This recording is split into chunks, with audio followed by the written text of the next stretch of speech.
Бүгін мінекей біз жарты капуста, 2 помидор, 3 түйір чеснок, 1 қызылша, жартылай аштық полугоркий перец дейміз ғой.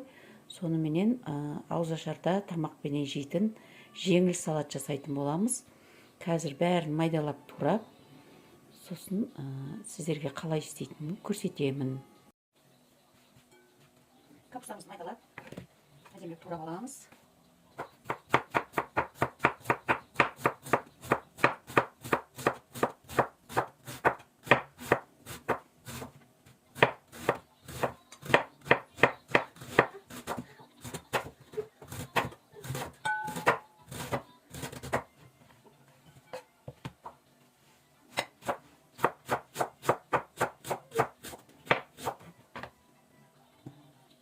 Мінекей, капустамызды майдалап турап алдық.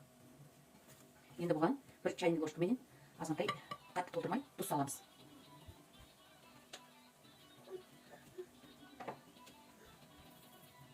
Тұз салып, жақсылап араластырып аламыз да қойып қоямыз. Қалған қызылшаны, қызанақты, чеснокты бәрін турап болғанша оны кішкене қоя тұрамыз.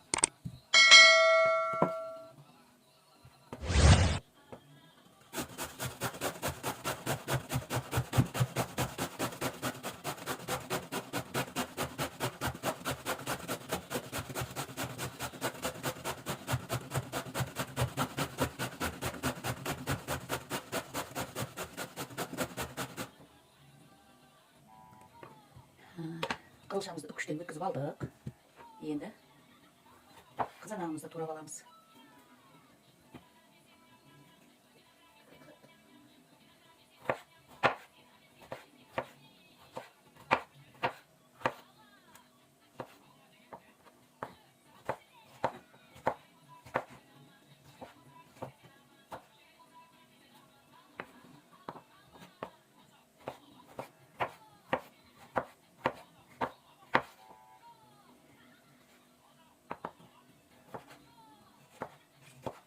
Осылай көбіктеп турап аламыз.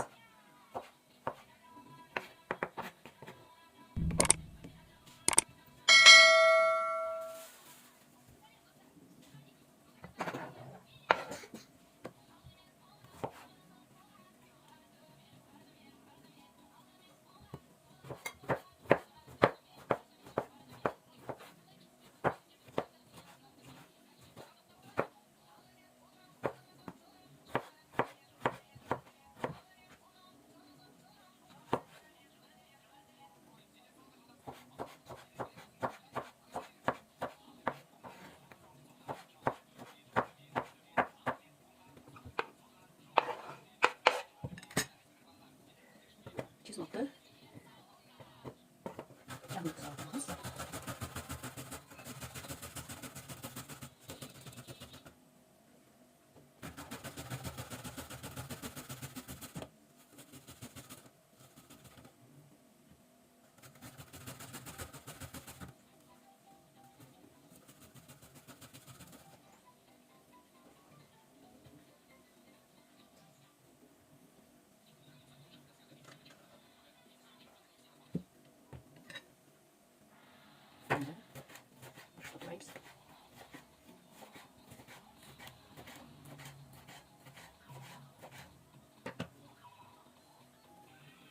Ал енді салатымызды жақсылап араластыратын боламыз. Мінекей, турап алдым полугоркий перецімді.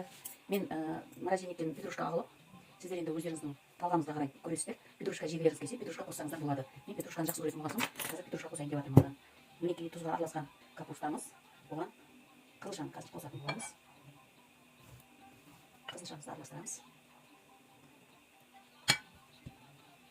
Одан кейін қызанағымызды қосамыз.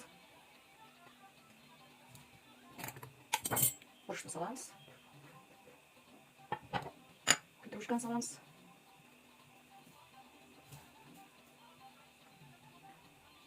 Үкіштен өткізілген чесногымызды саламыз. Оның үстіне қызып тұрған семішкі майын құятын боламыз. Оливковый масло құйсаңыздар да болады. Әркім өзінің вкусына қарап құйса болады.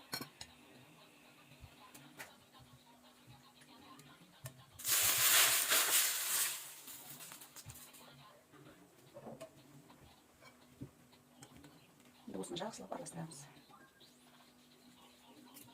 Қазір кішкене қызғылт салып жіберейін. Негізінен тегіс салған, но кішкене дәмдеу үшін, кішкене дәмін келтіру үшін салып жіберейік. Өте керемет дәмді болып шығады.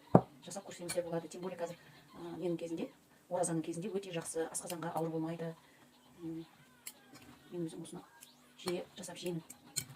Өзім оразамын. Оразаларың қабыл болсын. Солай әдемілеп жасап жеңіздер.